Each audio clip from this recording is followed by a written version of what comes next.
you legitly are like, I want to make $100,000 a month, you need to have at least one or multiple offers that are $10,000 or more. That doesn't have to be everything you sell, right? You could still have your $10 ebook, your $50 course, but you need to have one offer that's like that. I think people don't know the difference between, and I'm talking about not just the buyers, but the people that's selling it, because it was years before I realized what's the difference between a book buyer, a course buyer, a mentee, and somebody that needs a coach. Can I break that down for them real quick, Dre, in case they don't know?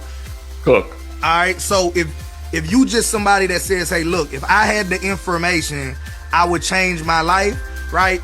That's when you buy a book, right? If you say, okay, I need the information, but put it in like step 1 to step 10 to get the result, now you a book/course person, because depending on who the author, some authors might write their books in a step-by-step fashion, but you really get that when you buy a course. They'll say, first do this, then do that, do this, right? So a mentor and a coach is only necessary, and I'm saying this to me and Dre's detriment because we do mentorship and coaching too. If you don't need an accountability partner, you don't need a mentor or a coach, just to be real with you. So now, what's the difference between a mentor and a coach? A mentor says, here's all of the information, here's step 1 through 10 to get the result that you want. And if you have problems along the way, you reach out to me. I'm your lifeline of somebody that's been there and done that before, right? So a coach, on the other hand, I like to say a coach is built to behind, Dre. So a coach is checking up on you.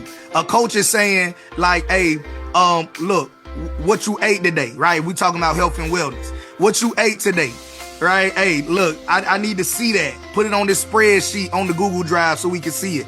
In business, they might be checking on you once or twice a week. Hey, look, how your ads looking? How your funnels looking? Did you do your webinar this week? Right? Hey, why didn't you make that offer today? Hey, are you planning your Father's Day sale?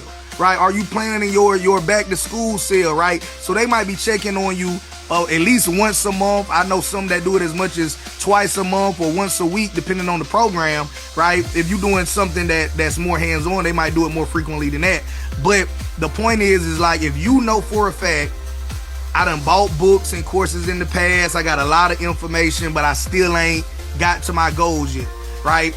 I paid for mentorship in the past, and I felt like, yeah, the person gave me the steps, gave me the information, checked in on me a little bit, but I wish there was somebody that was more hands-on. But I'm gonna be honest with you, you gotta know your personality type. If you ain't a built to behind type of person that's motivated, right, then hey, you would hate coaches. All real coaches, you'll be like, man,